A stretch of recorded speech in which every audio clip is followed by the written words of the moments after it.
Welcome to another episode of WTF Cinema. Welcome back. Let's blow this thing and go home. Yes, Max is rescued by a group of children who live in a utopia in the wasteland with waterfalls and food and lush greenery and happiness. Right. This is absolutely ridiculous. But the backstory to these children is essentially this. After the apocalypse, a group of people tried to board up on an airplane and fly to another country to try and see if maybe the rest of the world had survived. That, in and of itself, not too bad. If you've got the resources and the skills to do it, why not? Go to a country where maybe society survived a little bit better and didn't break down as completely. Groovy. On the way, though, the plane crashes into the desert. Apparently, a lot of people survive because there's a lot of kids. And according to the children, after an unknown period of time, all of the adults began to miss the things from civilization, like television. Yes, they were living in a nice utopia, free from war and violence that's spreading across the land, but they're going to go ahead and risk their lives to go back out there and see if they can find a TV that works. But here's the weirdest part of all of this. All of the adults got together, told the kids, stay here, we'll be back, and all of the adults left. We're not talking we sent out a scouting party of a couple of guys. All of the adults are gone. Can we start making some Parent of the Year plaques for these people? They left all of the kids by themselves in the wasteland, admittedly a very nice part of the wasteland, to fend for themselves because they missed watching I Love Lucy reruns.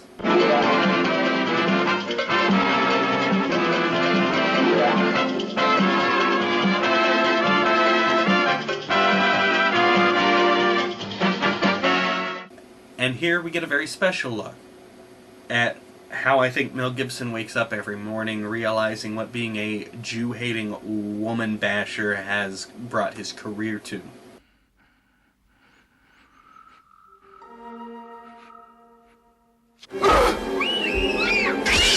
That's going to be our last Mel Gibson joke, so I hope you enjoyed it.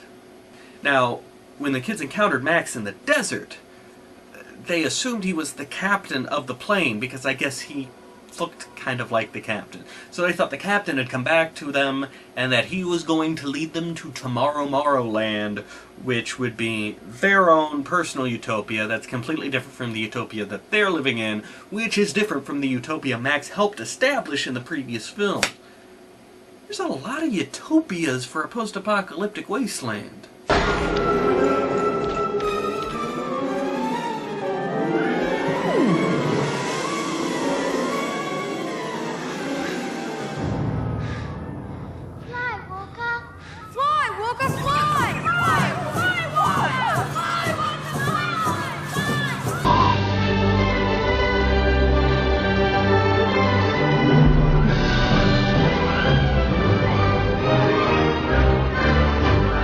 Okay, so that doesn't happen, but man, I wish it would. I'd so much rather go see that movie than this one right now. This is where the movie just goes completely off the rails, because it's no longer a Mad Max film at this point. It's Mad Max encounters the Lost Boys and tries to become their friend. It's almost a whole separate movie, and not a good one.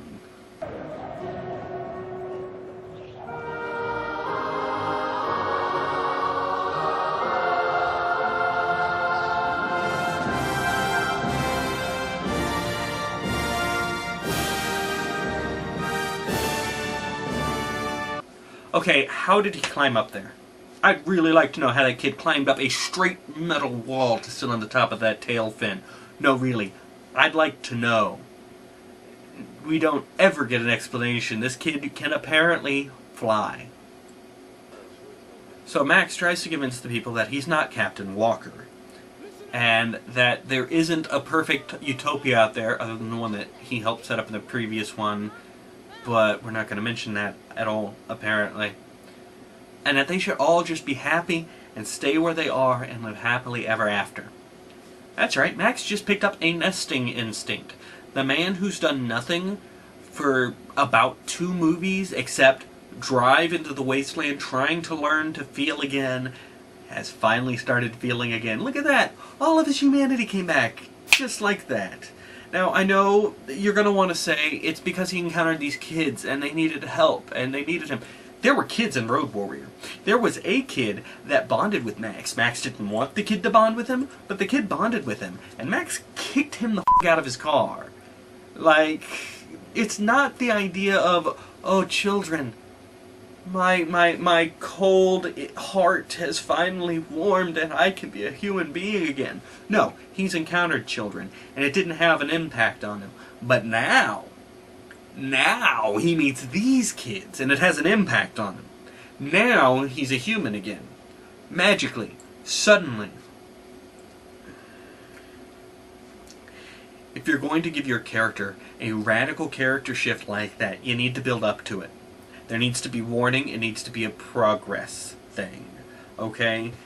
And this isn't a Christmas Carol. The point of the film is not Mad Max learns to feel again. It's an action film. The point of the film is Mad Max kicks ass. I mean, that's what the second one was. That's what this one's supposed to be. That's what the end of the first one was. But we've completely changed the tone of the film now. And we did get warning. The director didn't flash up a little sign that said, by the way, 45 minutes in, this stops being an action film and becomes a Disney movie. No. They just drop that on us. Thanks, director. Thanks. Now listen good. I'm not Captain Walker. I'm the guy that keeps Mr. Dead in his pocket. And I say we're gonna stay here. And we're gonna live a long time, and we're gonna be thankful. Right? Now, despite Max's warning, some of the kids decide that they're going to go try and travel back to wherever Max came from, because that's clearly the utopia that they're seeking. Because if you live in a utopia, the first thing you're going to do is walk out into the desert and find a group of kids and then go, man, it's bad out there. You don't want to go out there. It's bad. Stay here. So off they go. So now our plot is this. Max has to gather a small group of children with him to go out and save the children that left and bring them back to the valley full of children so that they can all live happily ever after. Because that's what I think of when I think of a movie called Mad Max. So Max catches up with the kids, saves them from some carnivorous sand, and then they sleep that night before heading back. Is it tomorrow Motorland? No. Bartertown. It's our only chance. Your only chance to what? You brought tons of water, you walked out to where they were, saved them, and you can walk back. Why do you need to go to Bartertown? Your only chance to what? 5 minutes ago you were telling us that your goal is to live in that valley forever and be happy. You can do that by not going to Bartertown and going back to the valley and being happy. I guess that would make the movie too short. Bartertown, ho! Alright, the movie is officially too stupid for me to care about, so we're gonna speed through the end of this here. But first, I want you to look at this scene and tell me what you think is going on.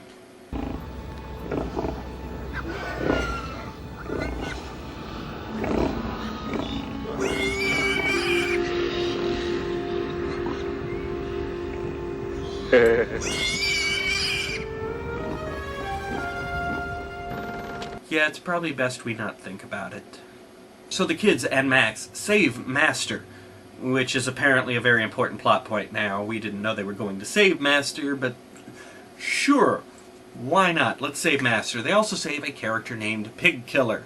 I love Mad Max character names. And with Master and Pig Killer, they escape from Bartertown in a train. And taking this train out of Bartertown destroys Bartertown in the process, causing Tina Turner to send everybody in the town after him. And that's where we just decide to rip off the ending of Road Warrior. The ending of Road Warrior is iconic. It is a 15-20 minute car chase sequence that rivals anything that's been made in any movie since.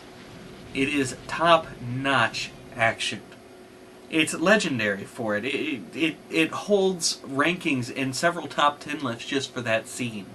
So when you come to the end of your sequel, you've got to come up with some way to top it. You've got to come up with something new, something interesting, something that make this movie stand. Or you could just completely rip off what you used as your ending from your last film and not do it as well. That's an option. That's an option. So our heroes, after they get off the train, encounter the pilot from earlier in the film and convince him to fly the kids to safety. We then get a nice little story about how the pilot took all the kids and they all went and they lived in the ruins of a city and they set up their own civilization there, which Max, again, does not participate in. So essentially, the last 25 minutes of this movie are almost identical to the last 25 minutes of Road Warrior, an infinitely better movie. And that's really all I have to say about Thunderdome. It's disappointing. It doesn't make me angry, it makes me sad for what could have been. Road Warrior was a great flick. And then you follow it up with something that can't even begin to hold a candle to it. I know sequels are always a dangerous business, but you want to try to get close to the quality you had in the previous one. And you don't want to do it by recasting a main actor from the first one into a completely new role in the second one. That doesn't make any kind of sense. It's just confusing. And you don't do it by simply repeating the ending from your really good one in your really crappy one. That's not it either. You have to create something new. Even if you follow the same formula, you do something different. If you wanted to make Road Warrior again, you could have just waited and signed up to be on the crew of Waterworld. On the upside, they are finally, after 25 years, making a fourth Mad Max film. Now, Mel Gibson's not on board. He's too old and apparently crazy. So, instead they've hired Tom Hardy to play the role of Max. And it also looks like they haven't learned a damn thing, because they've also cast as one of the main characters the actor who played the main villain in the first one. The main villain who died. The main villain who was killed.